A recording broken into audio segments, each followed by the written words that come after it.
What is up guys, Jarv here, back today jumping into Destiny. In today's video we're taking a look at a secret labyrinth area that can be found over in the deep dive activities. Now it goes without saying this video contains spoilers, so if you would prefer to discover these for yourself, then now is your time to back out. But if you want to find out how to get inside and also explore this zone, then be sure to stick around and enjoy the video. Now the best class to use to get access to this area is by far the Titan with Lion Rampants and also an Eager-Edged Sword. And thanks to Bungie adding a non-match made mode, we can load into this entirely solo. But first of all, credit where credit is due. A massive shout out to Froggy, who discovered this area over a month ago, and I'll be sure to leave the link to his YouTube channel and his video down in the video description below. Now as you can see from the footage that's just played out, you want to work your way through to the first encounter, not place the drill to ensure that you don't have a timer, grab the heavy ammo and jump up on the ledge over onto the beam to navigate through a small hole to get outside the map.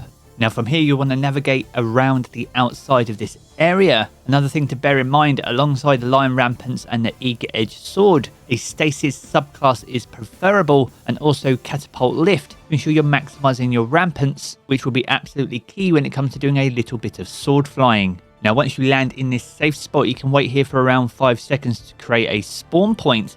And we're going to be working our way down through the deep dive. There are some kill barriers here though, so you do want to jump out as far as you can, gliding around, and you'll see the water effects take place. This is absolutely fine and will help you guide yourself down, and you want to be aiming for the flat geometry that you can see down below. Now the water effects are only triggered when you get close to water zones, but eventually your pressure resistance bar will deplete, taking you out, but when you spawn, you'll spawn in with all your abilities. Now once you spawn back in, we need to work our way over to where Professor Death is.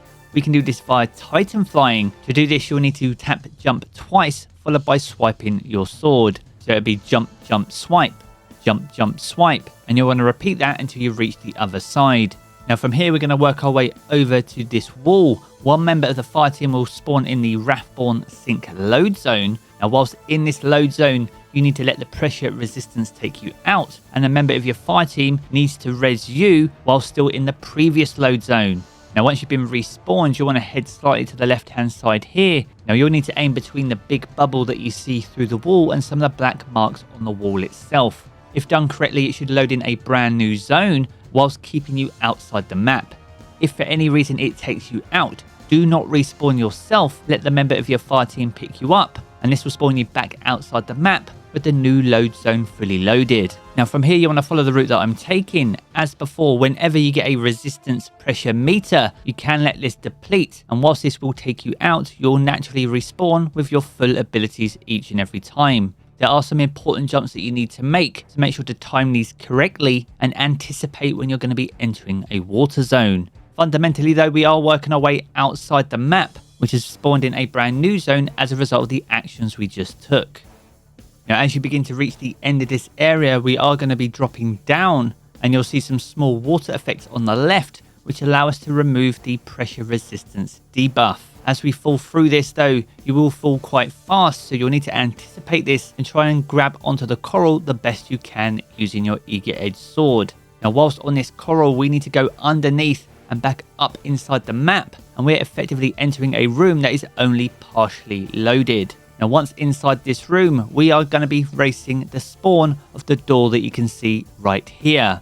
Now in order to spawn this door, we need to move to the left hand side, and by jumping up towards the water, this will trigger the spawn point. Now by quickly switching to your Eager-Edged Sword, this should give you more than enough momentum to lunge yourself towards this door, giving you plenty of time to get through it prior to the door closing behind you. Now I do recommend capping your frames to 60 frames per second, which you need to do in game, as this will make it much more consistent as opposed to having an uncapped frame rate. Now once past this door, we need to drop down once again, and this will take us to an arena that will be very familiar to you if you've already completed the seasonal story for Season of the Deep. Now because we are entering this via the deep dive activity, there are no combatants in this room. Naturally, you can access this room as part of that mission itself. However, there are combatants that as soon as you enter the room will turn this into a no respawn zone.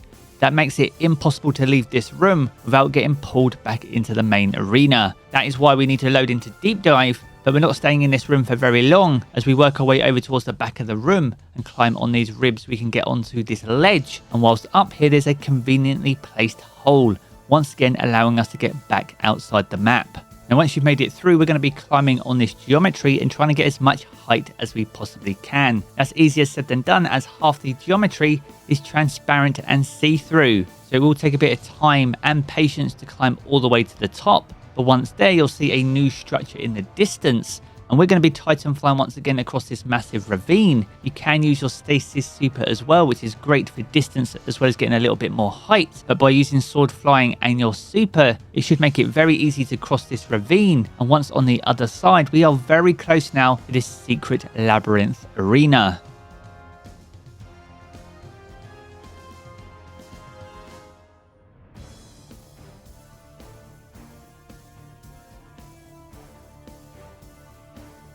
Now once you've made it across, you'll need to move towards this wall, and by using a single glacier grenade, we'll be able to use this as a platform to jump up, which will allow us to get inside the labyrinth. Now to get in there successfully though, you do need to do a little bit more flying inside this very confined space, but by doing so correctly, you'll land on a brand new darkness walkway, which is your gateway to this brand new labyrinth area.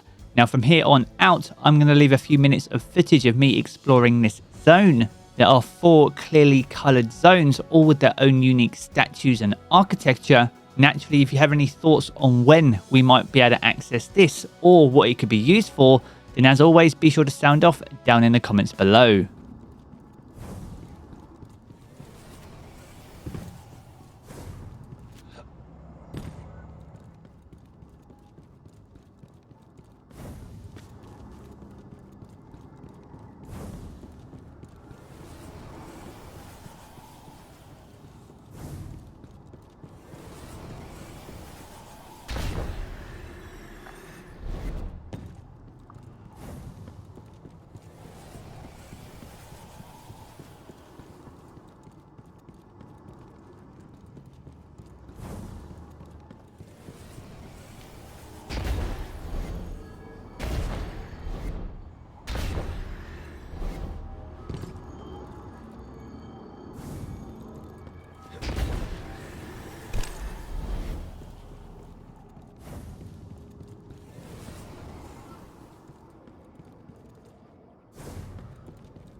So there we have it, guys, a good look at the secret labyrinth area over in the deep dive activities. If you've enjoyed this video, be sure to check out one of the 2 videos you see here in these cards for more Destiny 2 content. And if you want to keep up to date with everything to do with Destiny 2, then be sure to hit subscribe as well. I'm going to back to the game as always, guys, and I will catch you all again very soon.